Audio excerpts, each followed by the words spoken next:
Olá, Igreja Carvalhos de Justiça. É um prazer estar aqui convosco, apesar de distante.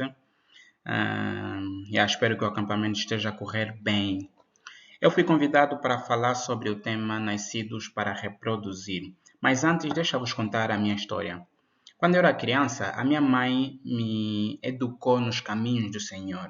Ela me levava para a igreja, eu aprendi muitas coisas, muitas histórias do Novo, do Antigo Testamento. E isso tudo contribuiu para eu ter um grande conhecimento, bem, talvez não tão grande, mas um conhecimento básico daquilo que é a palavra de Deus. Mas quando eu tinha 11 anos de idade, nós nos mudamos de bairro, fomos morar num outro bairro.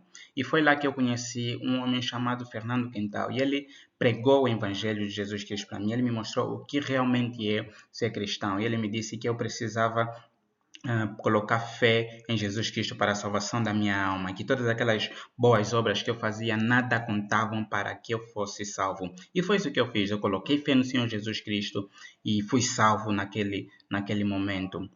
Desde então, a minha vida tem sido boa, porque muita gente tem tido inputs na minha vida, tem me ensinado coisas de como andar nos caminhos do Senhor, do que fazer, do que não fazer, de como crescer.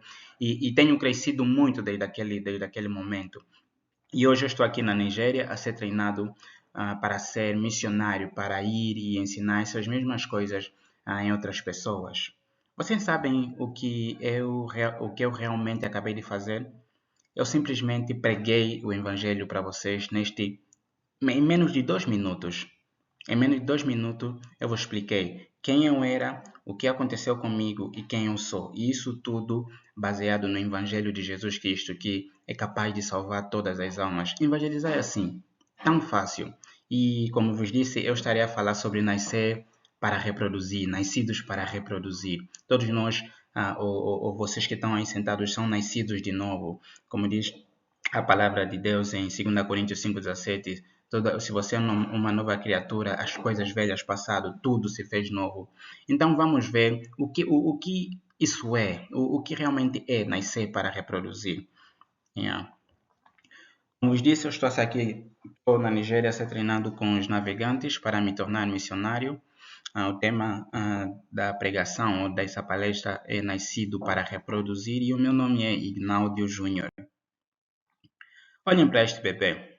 Um bebê bem bonito. Tem 2 braços, apesar de que não dá para ver muito bem, mas tem 2 braços, 2 pernas, 2 orelhas. Um bebê saudável, bem bonitinho. E a pergunta que vos faço é: o que é preciso para se ter um bebê desses? O que necessitamos para ter um bebê desses? Agora olha para esse bebê. Talvez os pais dele não são assim tão privilegiados, mas ele também tem 2 braços, também tem 2 orelhas, 2 olhos, uma boca, 2 pernas. E também faço a mesma pergunta: o que é preciso para se ter um bebê desses? As mesmas coisas que são precisas para se ter o primeiro bebê são as mesmas coisas que são precisas para se ter o segundo bebê. Faço uma outra pergunta: o que pode impedir que um bebê seja concebido? Já que vemos que as mesmas coisas que é necessário para ter um bebê talvez riquinho, são as mesmas coisas necessárias para ter um bebê assim não tão privilegiado financeiramente. O que é preciso ter, ou o que pode impedir para que um bebê possa ser concebido? Uma das primeiras coisas é a falta de progenitores. Se não houver pai, não terá bebê. A única pessoa ou as únicas pessoas que não tiveram pai foram Adão, Eva e talvez Jesus, né? Mas Jesus teve uma mãe, mas talvez podemos dizer que não foi concebido como os outros bebês. Todos nós vivemos de progenitores, todos nós precisamos de progenitores para estarmos aqui na Terra. A outra coisa é a imaturidade dos progenitores. Se os progenitores não serem maduros o suficiente, não terão como produzir um bebê. Criança não pode ter criança. E Deus fez isso porque Deus sabe que criança não consegue tomar conta de uma outra criança. A terceira coisa é uma falha física. Pode ser doença tanto da parte do homem como da parte da mulher. Doença física pode muitas vezes impedir que um casal possa ter um bebê. Mas no meio disso tudo, qual é a vontade de Deus? O que Deus realmente quer? Nós vemos no livro de Gênesis, versículo 1, capítulo 1, versículo 28, que Deus quer que nós sejamos férteis e nos multipliquemos. Essa é a vontade de Deus, que todos nós tenhamos filhos, que sejamos maduros, que tenhamos o parceiro correto e que não haja nenhuma falha para que nós possamos nos multiplicar. Mas qual é a vontade de Deus no que diz respeito à multiplicação espiritual? 2 Timóteo 2, 3 e 4 diz que é bom e agradável diante de Deus, o nosso Salvador, que deseja que todos os homens sejam salvos e cheguem ao conhecimento da verdade. Tem muitas pessoas que não nasceram de novo, tem muitas pessoas que ainda não nasceram, e é vontade de Deus que nós nos multipliquemos através da vida deles, que eles possam ser nossos bebês espirituais. Quando nós pregamos o Evangelho e eles colocam fé no Senhor Jesus Cristo, eles passam a ser nossos bebês espirituais e nós passamos e nós assim nos reproduzimos, nos produzimos ou damos à luz a um novo bebê no reino de Deus. E essa é a vontade de Deus, que todos os homens se salvem, que todos os homens tenham um pai, uma mãe espiritual, alguém que lhes pregou o evangelho, alguém que lhes ajudou a crer no Senhor Jesus Cristo. Essa também é a vontade de Deus. Então, o que tem impedido a nossa reprodução espiritual? Nós vimos as coisas que impedem a reprodução física de um bebê, mas o que impede a nossa reprodução espiritual? Imaturidade. Lembras que eu havia dito que imaturidade da parte dos progenitores pode impedir que eles possam ter um bebê. Imaturidade também, na parte dos cristãos, muitas vezes tem impedido para que nós nos reproduzir, para que nós nos reproduzíssemos, para que nós preguemos o Evangelho. Se nós não somos cristãos maduros, dificilmente vamos pregar o Evangelho. A segunda coisa é a falta de comunhão com Jesus. Como disse, uma mulher precisa de um homem para poder produzir. Um cristão também precisa estar em comunhão com Jesus para poder produzir. A outra coisa é uma doença espiritual, que é o pecado. Se o cristão tem pecado, dificilmente estará a produzir para o Senhor. Vamos olhar para esses três de uma forma mais detalhada. Imaturidade dos cristãos. A Bíblia nos diz, no livro de Hebreus 5,12, que, embora a esta altura já devessem ser mestres, precisam de alguém que ensine a vocês novamente os princípios elementares da palavra de Deus. Estão precisando de leite e não de alimento sólido. Quero corrigir um pensamento que talvez muitos de vocês possam ter.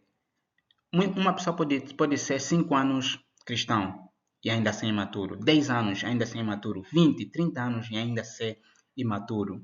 Se essa pessoa não foi alimentada, essa pessoa vai continuar imatura. Se essa pessoa não crescer, não ter pessoas a lhe ajudar, não tiver a aprender da Bíblia, não tiver a aprender dos irmãos, essa pessoa ainda será imatura. Então, o tempo de vida cristã não é sinônimo de maturidade no cristianismo. Outra coisa que nós falamos é a falta de comunhão com Deus. E essa aqui é muito, mas muito, mas muito importante. A falta de comunhão com Jesus, que é Deus. Em João 15, versículo 5 diz: Eu sou a videira, este é Jesus a falar, eu sou a videira e vocês são os ramos. Se alguém permanecer em mim e eu permanecer nele, isso é comunhão. Eu permanecer no Senhor e o Senhor permanecer em mim. Esse dará muito fruto. Se alguém tiver a permanecer no Senhor e o Senhor tiver a permanecer nele, dará muito fruto. Por quê? Porque sem o Senhor nós não podemos fazer nada. Sem o Senhor Jesus nós não podemos produzir nenhum fruto. Então é importante que nós tenhamos uma comunhão íntima com Jesus. E isso é conseguido através do tempo de devocional, o quarto de escuta. Quanto tempo você dedica nisso? Ou quão vitorioso você tem sido nessa tua vida? Quanta comunhão você tem com Jesus? Será que você está a permanecer nele? Será que você permanece nos seus ensinamentos? Será que Jesus permanece em ti? Será que o motivo pelo qual não estás a dar fruto é porque não estás a permanecer no Senhor? Essa é uma pergunta que todos nós devemos nos fazer. O quanto estamos a permanecer no Senhor? A terceira coisa é uma doença espiritual. Isso tem matado muitos, mas muitos cristãos. Cristãos vivem sufocados e não conseguem falar por medo de serem julgados. E estão presos nas mãos de Satanás e não conseguem liberdade. E estão aí viciados em certos pecados, mentira e roubos ou vida dupla, coisas que coisas que não são vontade de Deus. O pecado tem impedido, o pecado impede só se uma pessoa tiver em pecado, já é difícil ter comunhão com Deus. E se não estamos a ter comunhão com Deus, a gente não tem como, não tem como reproduzirmos. O pecado, Satanás é muito estratégico, ele coloca o pecado na vida do cristão para impedir a produção do cristão. Davi, no Salmo 51, depois de se dar conta do seu pecado, ele orou a Deus e disse: Devolva-me a alegria da tua salvação e sustenta-me com um espírito pronto para obedecer. Esse é o espírito que nós devemos ter, um espírito pronto para obedecer a palavra do Senhor. Quando a palavra do Senhor diz, vai e façai discípulos e ensinar essas coisas, nós devemos estar pronto para obedecer isso. Quando a alegria da salvação nos é devolvida, quando confessamos o nosso pecado e somos perdoados, nós então ganhamos uma nova força de ensinar os caminhos do Senhor aos transgressores. E esses transgressores vão voltar para o Senhor. Então, devemos nos checar, será que há um pecado na minha vida que tem impedido a minha produção ou a minha reprodução? Será que sou imaturo? Estou aqui, sou na igreja, na célula, mas não estou a crescer espiritualmente? Será que não tenho comunhão com Deus? Porque sem comunhão não tem como haver produção, não tem como haver produção. Então, depois de nós checarmos todas as coisas e nos resolvemos com o Senhor, passamos a ter mais comunhão, passamos a estar limpo de qualquer e um pecado que nos impede de ter comunhão com Jesus, crescemos e não somos mais imaturos, não somos mais bebês. A tarefa agora é ir e fazer discípulos. Ir e fazer discípulos. Jesus quer que nós vamos e façamos discípulos. Ele diz em 2 Timóteo 2,2: A palavra que você me ouviu dizer na presença de muitas testemunhas, confia a homens fiéis e que sejam capazes também de ensinar aos outros. E isso é que Paulo falou a Timóteo, para ele confiar essa palavra a outros homens e ensinar a outros para que eles, todas as coisas que Paulo ensinou a Timóteo, que Timóteo também fosse e ensinasse aos outros. Quero que você pare e pense no seguinte ditado que estará a vir. Emoção não é substituto de ação. Ação não é substituto de produção. E produção não é substituto de reprodução. Muitas das vezes nós estamos aí no retiro, o louvor tá bom, a brincadeira, a comunhão com os irmãos, encorajamento, o fulano veio, pregou, falou sobre tudo. Vem uma emoção no nosso coração, uau, agora a minha vida, eu vou ser um cristão melhor, vou servir mais o Senhor. Essa emoção e nós vimos emocionados no mundo, nas células, na igreja e na escola, só porque estamos emocionados e vemos que tipo, tem o Espírito Santo. E isso não significa que você vai agir. Tem muitos cristãos emocionados aí por aí, quando o louvor está a tocar, choram e tal, mas ok, tudo bom, mas quanto de ação há na tua vida? O quanto de ação há? Estás a fazer o quê? Estás a fazer o quê com essa emoção? Estás a fazer o quê com esses ensinamentos que estás a receber? Estás a fazer o quê? E depois, ok, Ignaldo, eu não sou só emocionado, eu também vou na célula. Ok, estás a fazer uma coisa, estás aí na célula, estás a convidar pessoas, estás talvez a orar, a cantar, a servir, mas será que estás a produzir para o Senhor? Será que isso é produção para o Senhor? Será que está a haver frutos dessas tuas ações, dessas tuas atividades? A igreja está muito ocupada em atividade daqui, atividade de acolá, mas quanto estamos a produzir para o Senhor? Quanto estamos a produzir? E produção também não é substituto de reprodução. Muitos de nós estamos a produzir, estamos a evangelizar, pessoas estão a ser salvas, mas os frutos, será que estão a reproduzir? Será que estão a dar frutos? Será que nossos frutos estão a dar fruto? Essa é a vontade do Senhor, que nós nos reproduzamos. Reproduzamos? Não sei também. Que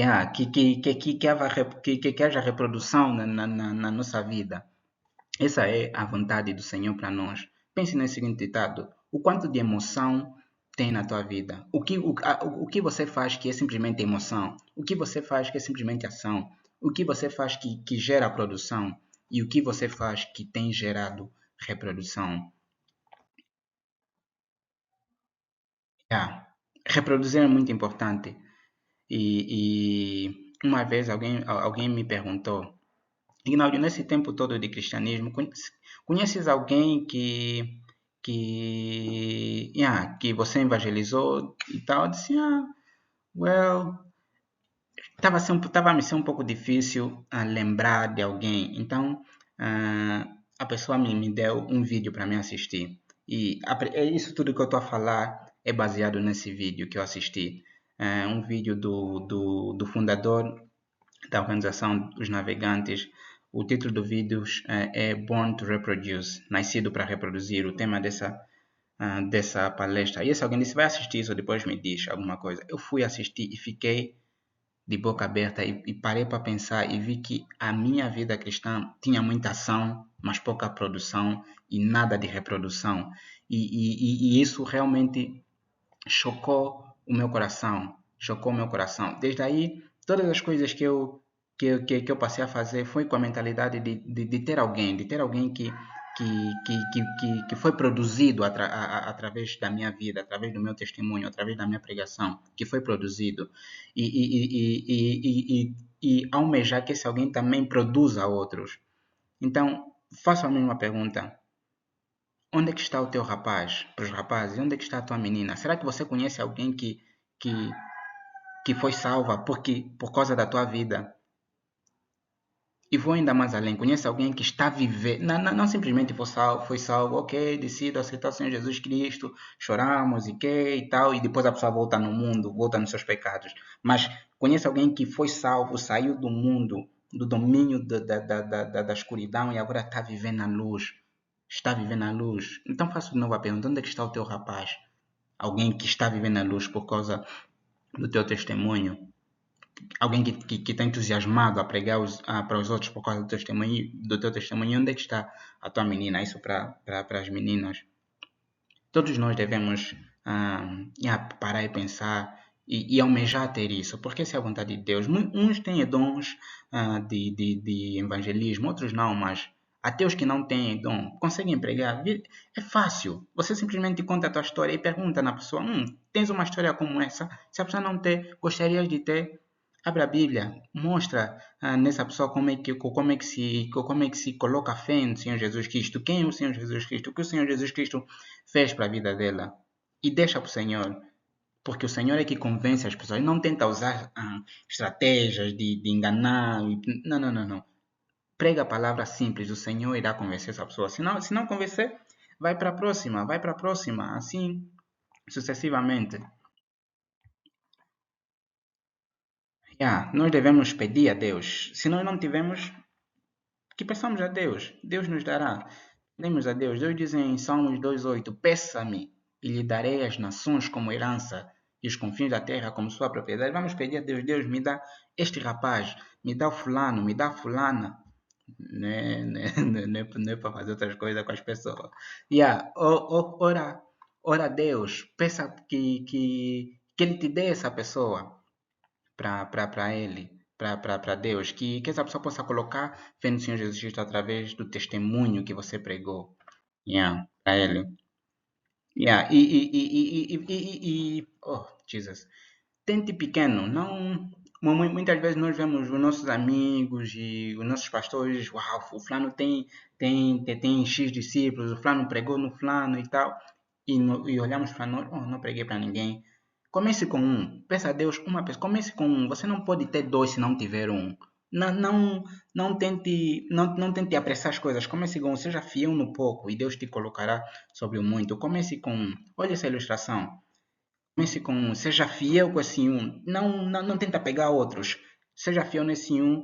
Prega o evangelho, ajude esse um a crescer, ajude esse um também a ir atrás de um outro um. E cada um deles mais um, mais dois, mais três, assim sucessivamente. E num espaço de tempo um pouco longo. O processo pode parecer demorado, mas os frutos são muitos quando nós somos realmente fiéis a Deus. Os frutos são muitos. Deus não falha nas suas promessas. Yeah. Conclusão. Deus quer que nós nos reproduzimos espiritualmente. Isso é vontade de Deus. Deus quer isso para nós. Devemos eliminar tudo que impede com que essa reprodução espiritual aconteça. Devemos eliminar todo o pecado, devemos eliminar toda a falta de comunhão, devemos eliminar toda a imaturidade, devemos almejar crescer, almejar crescer. Se existe um pecado na tua vida que tem impedido que você pregue o evangelho do Senhor Jesus Cristo às pessoas, trata isso, fala com teu pastor, fala com teu líder de célula, trata isso, vamos, pega a Bíblia, vê o que a Bíblia diz sobre esse pecado, as ajudas que a Bíblia tem para a tua vida e se mantenha nisso. Até pode levar algum tempo, mas creia no Senhor Jesus Cristo, que Ele é capaz de nos livrar de todo e qualquer pecado. E, por fim, nós devemos começar pequeno, mas com muitos em mente. Não é só pensar num e continuar num, mas ser fiel num, mas confiar em Deus para te dar mais, porque quando nós somos fiéis no pouco, Deus nos coloca sobre o muito. Então, meus queridos irmãos, é isso que eu tinha para falar para vocês. Tentei ser o mais curto possível. Espero que tenham entendido. Gostaria muito de estar aí, talvez, para conversar mais sobre esse assunto, mas esse é um assunto que mudou a minha vida no que diz respeito à evangelização e ao fazer discípulos. Entender que é vontade de Deus, entender que há coisas que Satanás coloca na nossa vida para impedir, e entender que devemos começar pequeno e crescer e crescer. Então, é isso que eu tinha para falar. Muito obrigado pelo vosso tempo. Espero que o resto do acampamento possa correr bem. Estou aqui, estarei a orar por vocês para que tudo possa correr bem. Amém.